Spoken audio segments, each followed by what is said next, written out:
샬롬. 자, 오늘은 신명기 22장 13절에서 30절 말씀을 오늘의 말씀으로 생각해 보겠습니다. 오늘 본문은 이스라엘 백성이 가나안 땅에 살 때 기억해야 될 성윤리에 관한 말씀입니다. 오늘 본문 13절 14절을 보면 누구든지 아내를 맞이하여 그에게 들어간 후에 그를 미워하여 비방거리를 만들어 그에게 누명을 씌워 이르기를 내가 이 여자를 맞이하였더니 그와 동침할 때에 그가 처녀임을 보지 못하였노라 하면 이라고 말합니다. 본문은 어떤 남자가 아내와 결혼하여서 첫날 밤을 치른 후에 아내를 쫓아내고 다른 여자를 얻기 위하여 아내가 처녀가 아니라며 누명을 씌워 처녀의 친정집으로 쫓아낸 상황을 가정합니다. 이런 일들은 그 당시에 종종 있을 수 있는 일이었습니다. 왜냐하면 남성 위주의 사회였기 때문입니다. 여기서 누명이라는 말은 히브리어로 직역을 하면 악한 소문이란 단어입니다. 그러니까 아내가 결혼 전에 간음을 했다고 하는 악한 소문을 만들어서 방금 결혼한 자기 아내를 버리기 위한 이 남편의 이 악한 의도의 행동이라는 겁니다. 남편이 자기 아내를 버리기 위한 그런 어떤 음모의 내용으로 악한 소문을 만들어서 그렇게 고발하고 쫓아낸 그런 상황 설정입니다. 이럴 경우에 하나님의 율법은 약자의 편에서 약자를 보호하는 판결을 하게 합니다. 그 처녀의 부모가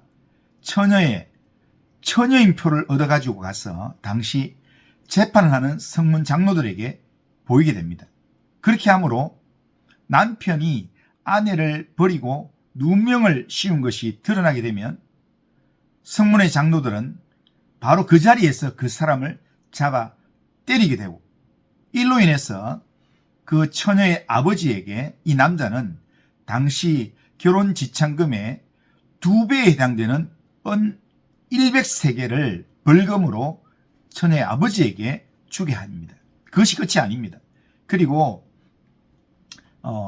모함했던 그 여자를 평생에 버릴 수 없는 아내가 되게 해서 그 여인의 남편으로서 그 여인의 평생을 책임지는 삶을 살게 했습니다. 당시 고대 건동에서 남편이 함부로 아내를 학대하고 버리고 죽일 수 있었다라는 점과 남편에게 버림받은 여자는 생계를 꾸려나가기가 어려웠다는 점을 생각해 볼 때 이 율법은 당시 힘없는 여성을 보호하기 위한 하나님의 특별한 조치였다라고 우리가 생각할 수 있습니다. 그러나 남편의 의심대로 아주 이 아내가 아주 음탕한 여인이어서 결혼 전에 간음한 일이 드러나게 되면 그 처녀의 아버지의 집문에서 끌어내어서 그 성읍 사람들이 일어나서 성읍을 음란한 죄로 더럽힌 죄목으로 돌로 쳐 죽이겠습니다. 그러니까 그 당시에는 함부로 음란한 죄를 짓는 것이 참 두려운 시대였습니다. 이 성읍 사람들이 일어나서 음란한 죄를 저지른 여인을 돌로 쳐주게 한 이유가 뭐냐면 21절 하반절에 말씀하는 것처럼 21절 하반절 보면 이렇게 합니다. 이는 그가 그의 아버지 집에서 창기의 행동을 하여 이스라엘 중에서 악을 행하였습니다. 너는 이와 같이 하여 너희 가운데서 악을 제할지니라 이렇게 말합니다. 결국 악한 남편에 대한 처단이나 음란한 여인에 대한 처단도 다 목적은 뭐냐면 이스라엘 가운데 악을 제하고 이스라엘 공동체를 정결한 공동체로 세우려는 목적이다라는 것입니다. 성적인 부정으로부터 이스라엘 공동체를 정결하게 지키기 위해서 엄격한 성윤리 규정들을 하나님께서 말씀하고 있는 것입니다. 자, 22절 이하에서는 결혼 외에 불법적인 성관계를 처벌하는 규정을 말합니다. 22절에는 한 남자가 결혼한 유부녀를 동참했을 때, 그러다가 발각되었을 때 그 동침한 두 사람을 둘 다 죽이라, 그렇게 말합니다. 여기서도 이렇게 말하는 이유를 22절 끝부분에 보면 둘 다 죽여 이스라엘 중에 악을 제할지니라, 이렇게 말씀하고 있습니다. 그러니까 성적인 죄악이 이스라엘 공동체를 더럽히지 못하도록 악을 제거하는 차원에서 둘 다를 죽여서 없애라, 그렇게 말하는 겁니다. 자, 또 23절 24절에서는 처녀인 한 여자가 한 남자와 약혼을 한 후에 다른 어떤 남자가 그 여자를 약혼한 이 남자와 약혼한 그 여자를 성읍 안에서 만나서 동침하였다면 그 남자와 여자를 다 돌로 쳐 죽이라고 얘기합니다. 성읍 안에 있었기 때문에 여자가 얼마든지 소리를 지르며 저항하거나 도움을 청할 수 있었는데 그 여인이 그렇게 하지 않았기 때문에 이 여인의 자발성의 죄를 물어서 이 여인도 같이 죽이라고 그렇게 명령하는 것입니다.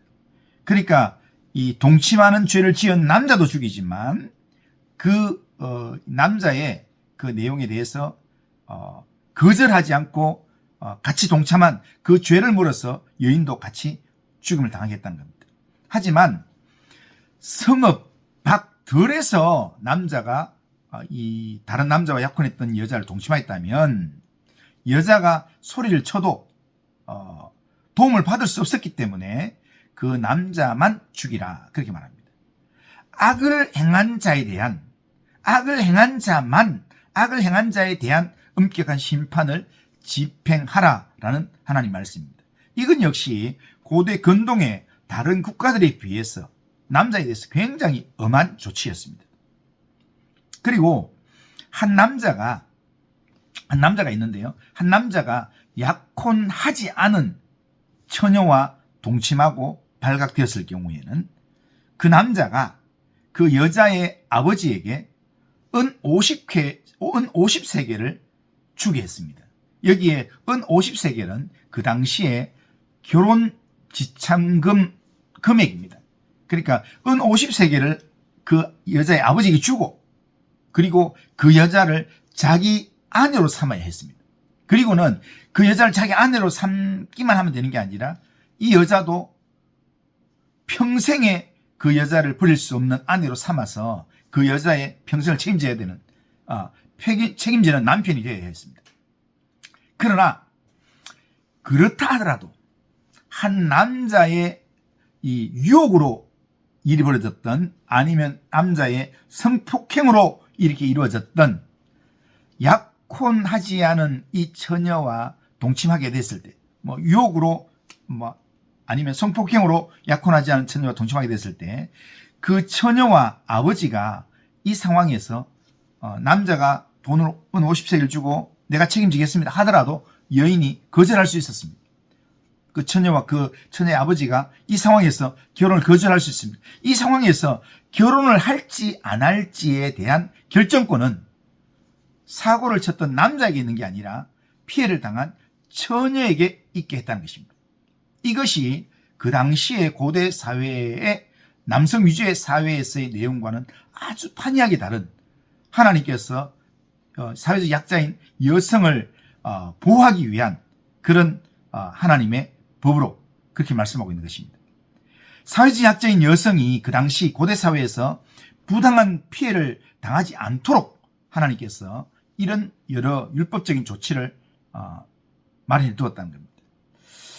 여성들에게 인생에 대한 결정권이 거의 없다시피 한 사회에서 하나님께서는 이스라엘 공동체 안에서 여성이 부당한 피해를 당하고 아주 괴로운 인생을 살지 않도록 권리를 보장받으면서 보호받도록 그렇게 규정을 만들어서 그렇게 이스라엘을 지키게 했습니다. 이렇게 해서 연약한 여성을 지키고 가정을 건강하게 지키도록 그렇게 만들었습니다. 하나님께서 이스라엘 공동체 안에 이렇게 엄하게 성윤리를 말씀하시는 것은 첫째, 당시 가나안 땅이 이런 성윤리가 다 무너지고 타락한 아주 엄난한 사회였기 때문입니다.